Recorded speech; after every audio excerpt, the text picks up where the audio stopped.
नाव सांग बरं. ऋषिकेश श्रीधर देशपांडे. ऐको. नारायणा रमा रमणा नारायणा रमा रमणा. बस बस चल मुंबईला ये.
ऋषिकेश, यस, मस्त गायलास रे. थँक्यू. तुला अजिबात काही भीती वाटली नाही ना? नाही, मग तुला या मंचाची भीतीच नाही आहे? म्हणजे भीतीचा प्रश्न नाही, परंतु बेधडक गायचं हे मी ठरवलेलं आहे. Very good. आणि समोर सगळेजण जी मोठी मोठी लोक बसली आहेत त्यांचं पण तू टेन्शन नाही घेतलंस, त्यांनाही तू घाबरला नाहीस, नाही का? घाबरायचं काय? मग आपण कोणत्याच गोष्टीला घाबरत नाही. नाही, फक्त एकाच गोष्टीला घाबरतो आपण. कुठल्या? अंधाराला घाबरतो ना थोडा. बाकी कशालाच आपण घाबरत नाही, त्यामुळे काहीच प्रॉब्लेम नाही आता, हो की नाही? यस. पण आता प्रश्न असा आहे की तू ह्या टीम मध्ये आहेस का ह्या टीम मध्ये आहेस? आता सगळ्याच टीम चांगल्या असतात ना. हो, ते बाकी खरंच रे. पण आपण सर्वप्रथम स्वराधीशांकडनं ऐकूया की तुझं गाणं कसं झालं. छान गायलास रे. थँक्यू. छान धारदार होता गळा तुझा एकदम. Thank you. Keep it up. God bless you बेटा. धन्यवाद. असंच पाहिजे स्पिरिट. गौरव महाराष्ट्राचा व्हायचं आहे ना. हो. तुला आणल्याबद्दल पुन्हा एकदा आनंदचा खूप मी आभारी आहे. थँक्यू. छान आनंद, खूप चांगलं रत्न घेऊन आलायस तू तुझ्या गावातनं. धन्यवाद. वाह, सोलापूरची शान आहेस तू रे.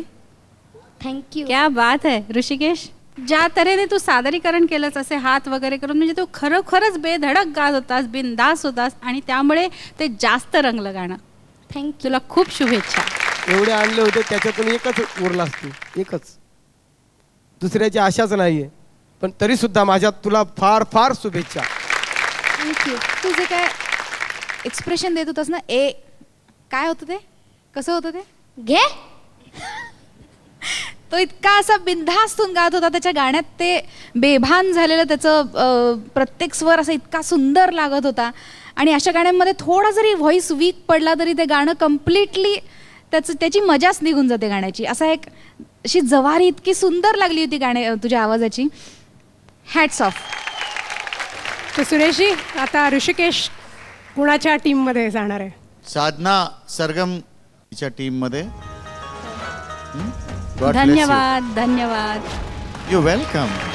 तर ऋषिकेश